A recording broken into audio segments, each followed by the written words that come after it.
Is there a small, or can we just use a glass? Over there. Honestly,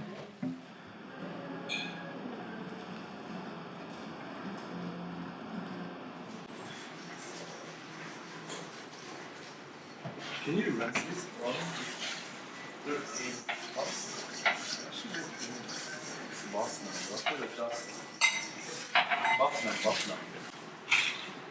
Georgia, you can just rinse it, right? This is the shallots. This is a pomelo salad with Brussels sprouts and shallots. Yeah, which Georgia made. She's been wanting to make it for two sobremesas, but it never came up. You guys make Instagram reels? No.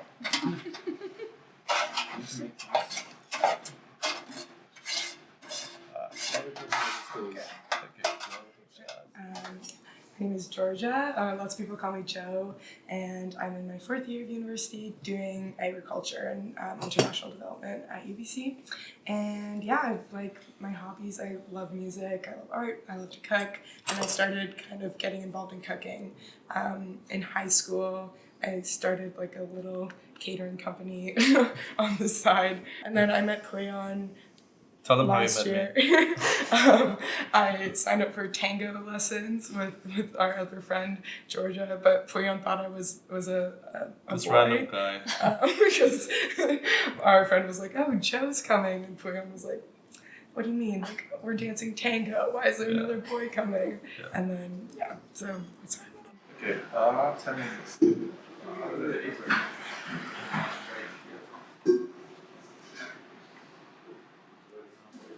My name is Rami. And I like to cook. I grew up in the Middle East, and I spent a lot of my childhood in the kitchen. That was kind of my safe space. That's where I felt most comfortable expressing myself, and as well as music, but I'd say cooking more so. That's where I felt the most confident, and it's a very creative endeavor. It's a very expressive endeavor, and it's really makes up a lot of who I am today. Right now, I guess my trade is that I'm a student at UBC. I study business, marketing, and entrepreneurship. I'm also a part-time barista, and I do Sobremesa for fun too. I met Pouian and this community by extension in someone's backyard at a jam session. And then we started renting this garage and a couple other garages we moved a few times, where we'd go every weekend and we'd just jam and play music. And the summer rolled around and we would play music on the beaches until the cops kicked us out. And from there, I met Pouian, I met his friends, I met a lot of people, a lot of my current friends right now. And when Sobremesa was born, I came as a guest, and I was like, I need to get in on this, let me get involved. Sobremesa is a dinner collective out of borrowed kitchens. In my own words, it's a great way to get people together and make really high quality food and listen to awesome music and hang out and, talk to people, learn from each other, and enjoy art. Including Pouian's art, which is on the wall at almost every event. And yeah, it's a really cool experience. For me, it's where I get to. It's like an artist. They can paint at home, but for me, Sobremesa is like my gallery, right? That's where I get to show it to other people. When I'm involved in the recipe making. Sometimes I'm not. Sometimes I'm just helping around, but regardless, it's more public expression of my art, which is cooking, and yeah.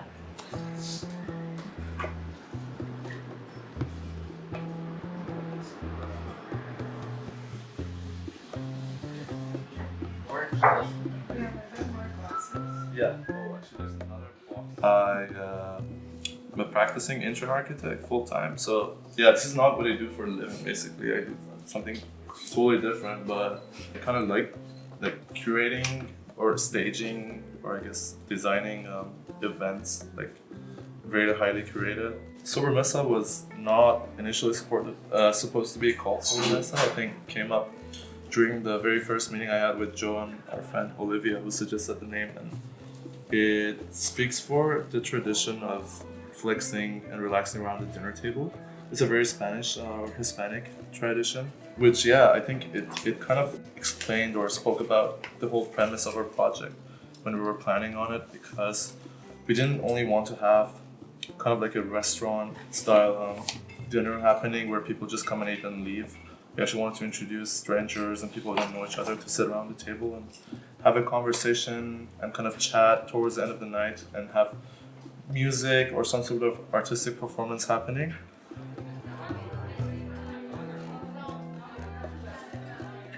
It was mostly Pouian's idea in the beginning, and he approached Olivia and I. Olivia's amazing at organizing things, and so he got her involved in order to like help us out with some of the logistics side of it. And then I like to cook. I'm still in university, so I'm pretty busy with that, but love to be able to host dinner parties. And it's also nice, like for me at least, it's like nice to be able to buy some like more fancier, more high-end things to be able to cook, things that I really love, and yeah.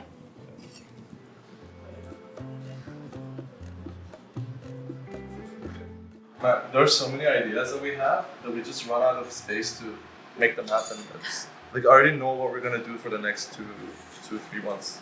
But I really wanted to do an Iranian dinner because I'm Iranian myself. Yeah, and because I think because my dad's family, they're like a small minority that live in the mountains in northern Iran, and they do everything together. So even like the weddings that I would go to, like my cousins, my aunts, like it would all be collectively assembled. Like my dad's aunts would be the ones who would be doing the cooking, and I would just stand there and watching them like using all these like gigantic pots to just make these like stews for like 300 people, let's say, who would come to dinner. So everyone would actually have a responsibility to make this happen.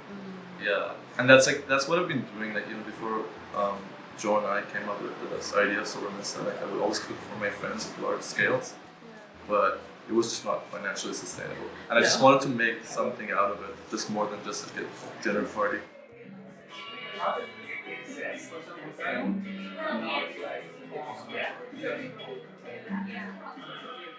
I never eat alone. I don't like the idea of eating alone. I feel like it's something that has to be done collectively. I don't know, I feel like just tasting a meal is just such a basic, essential part of like everyday life.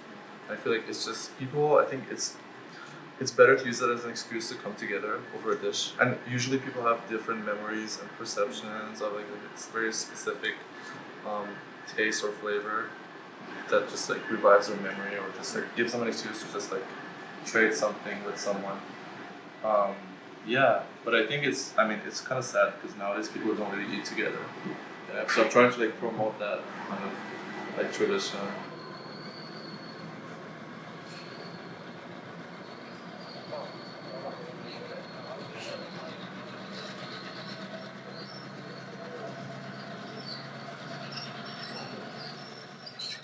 Wow, qué rico.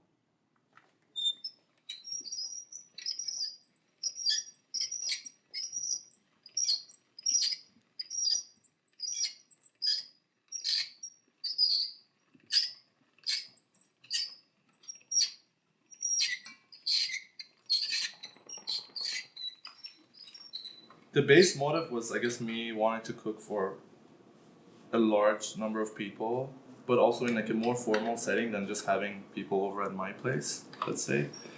But I guess that I don't know if you will. Can I jump in? Yeah. During our first meeting, Pouian mentioned that like there's sort of Vancouver can be a very cold place, and I see. Yeah.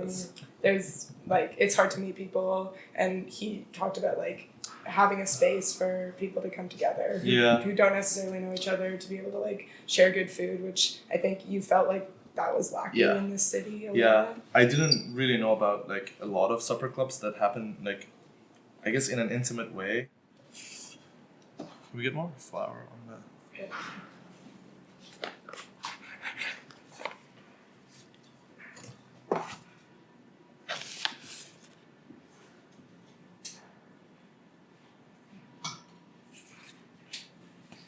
guess I had just come back from Europe back then, and I just noticed how dead Vancouver is and how lively it could be if people actually like stood up and tried to like make an initiative to bring people together, no matter what that nature of that practice is. I mean, it could be food, it could be music, whatsoever. And I think, yeah, I just felt the absence was really bold because both when I was in San Francisco or Berlin, I came across many of these supper clubs that are just naturally run on a weekly basis, and the entire community kind of contributes and like shows up to their events. But I felt like, yeah, we had like a huge absence of this happening in Vancouver. And people, like, it's hard to, I guess people are just very individualistic in Vancouver in general, and it's hard to like meet strangers that are not part of your social bubble. Let's just do one.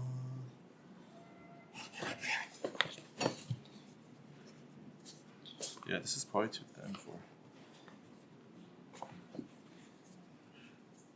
I guess I experienced that during COVID because I was still in grad school, which I did in Ottawa, and I had to come back, and already all of my friends from UBC, because that's where I did my undergrad, had moved away from Vancouver, and I almost had like no friends left for me, and I basically had to like start from scratch and meeting new people, and that was the first time it was a huge shock to me because I had never been in a situation to actually have to find new friends because I already had like a base, like a social base. But yeah, that's when I was like very shocked. I was like, wow, it's actually not that easy. People were right about that because I used to ignore it when people complained about like not being able to meet new friends in Vancouver, and I actually felt it really strongly. Yeah.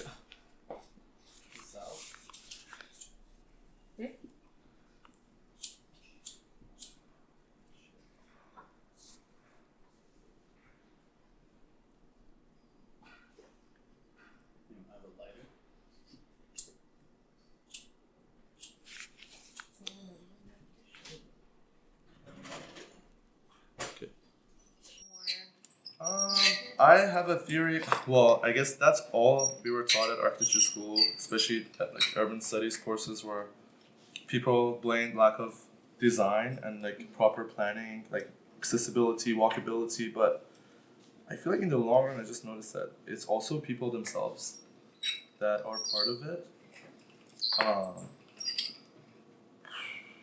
I think it's just North American culture itself. It's not as like ambient or lively as it is elsewhere.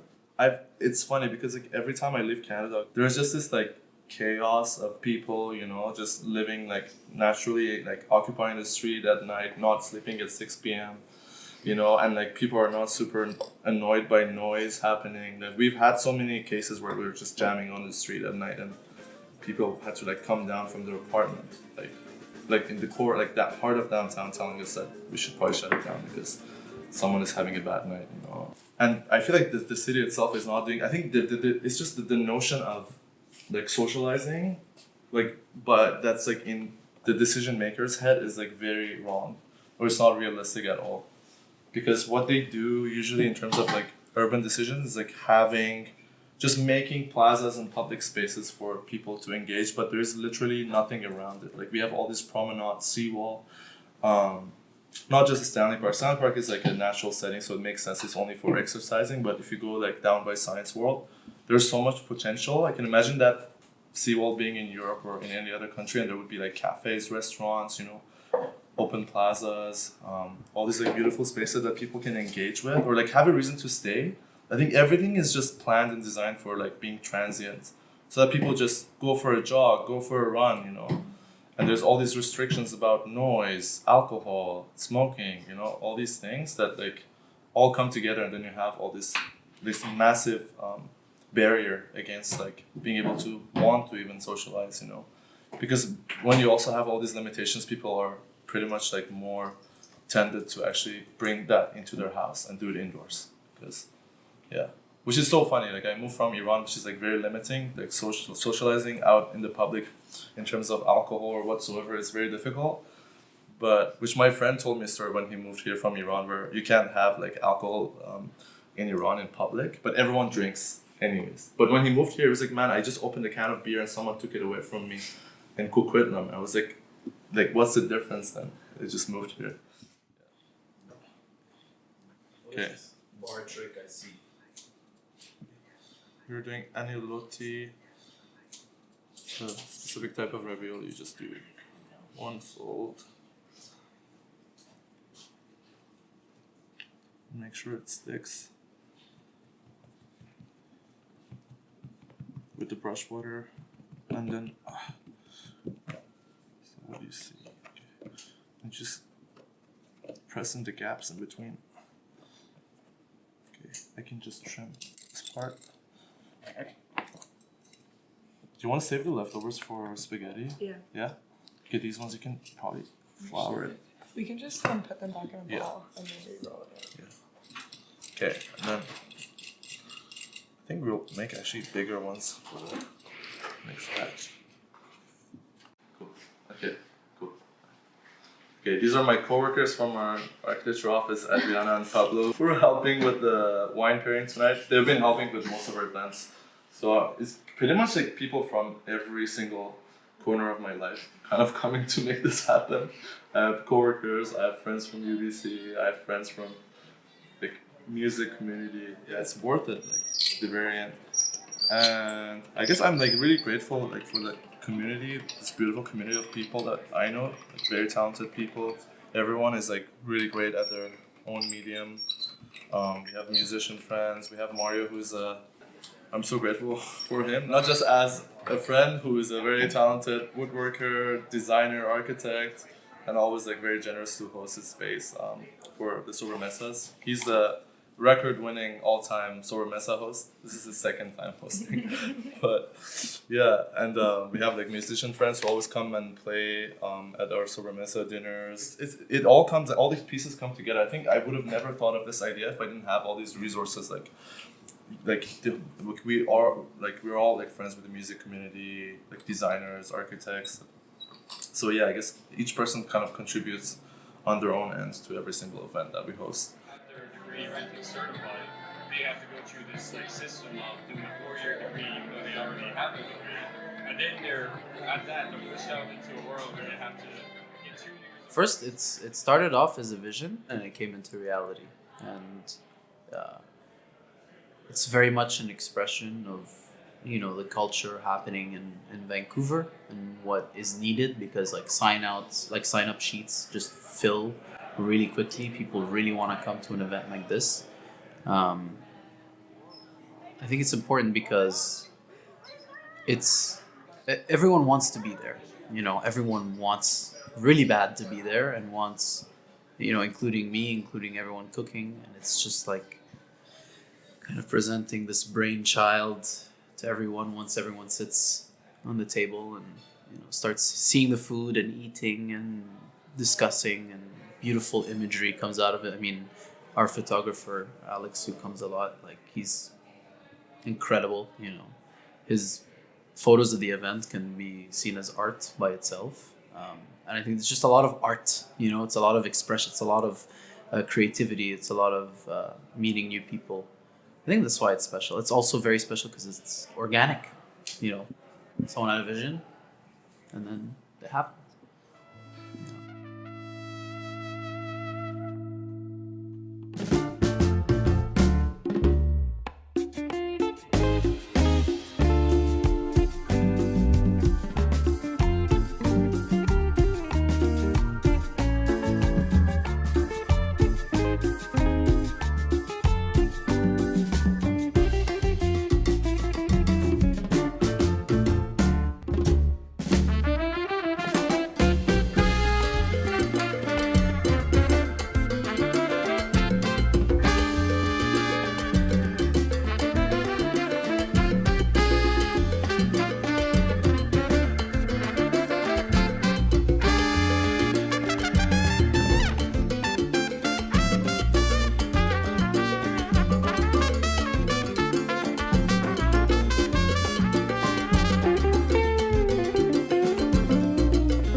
Community means many things, you know, and it depends on the scale that you look at, right? Well, first you have yourself, you know, which could in and of itself be a community, right? Then you have your family, your friends, your acquaintances, and you start looking at like what other communities you may be a part of, school, work, such and such. But to me, community is like a spider web of relationships. You know, it's like no matter how weak that thread is, it's still there and it's still a part of something.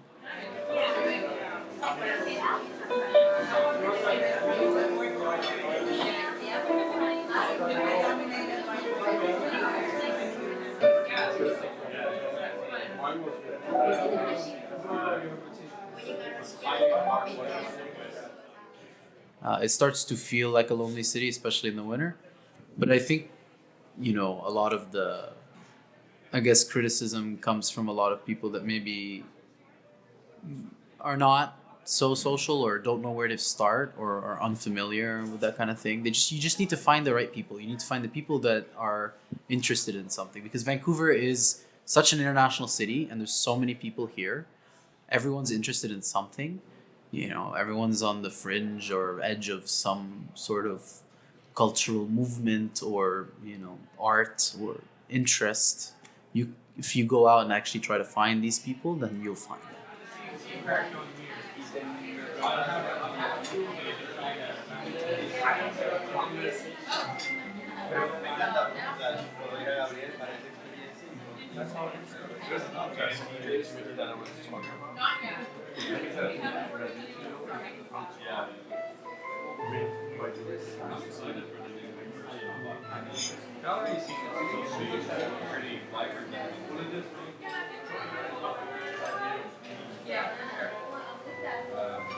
I heard like Winnipeg used to be the main kind of. Yeah, there's a lot of stuff happening in Yeah, that's not near that scale at the moment. R&B show. So, which I'm interested in. I thought salad was really good. Like I'm telling you, like every weekend we're actually doing things collectively, dinners, parties, music gigs, jam sessions, things like that. But on the other hand, like I think I see it as in terms of scale, because you have your own social bubble. Then there's like an outer bubble that like in the mid space where you know people but you're not close with them. But then there's like the third space where people are absolute strangers to you, but they all come together because of this mediation or this like coalition of like all these like layers colliding with one another.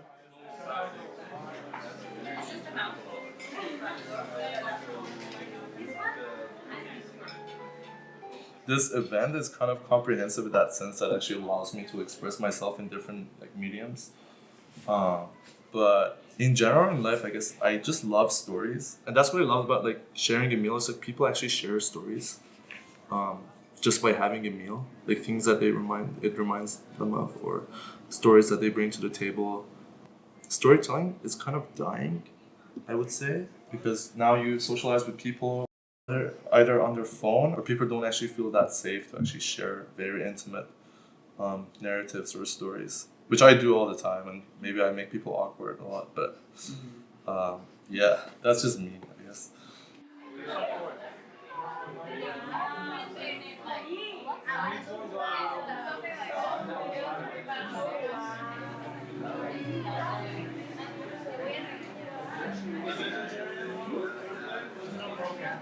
There's no fracture, but Is okay though?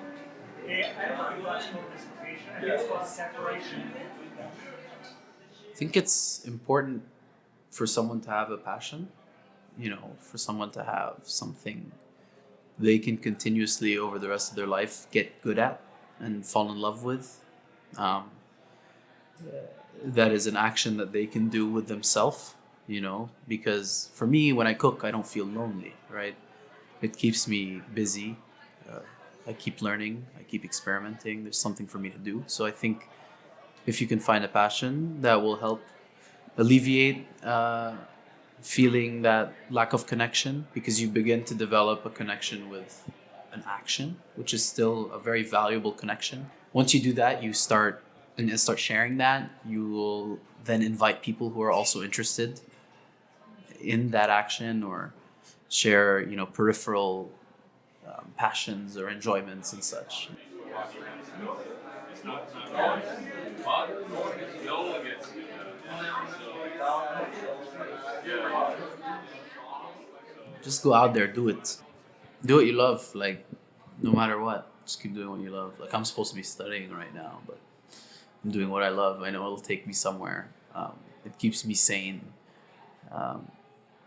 Do what you love. Surround yourself with people that you love, that are good for you. Not that people that, meaningful people. Keep those relationships, nurture them, and yeah, I don't know, just these basic things, right?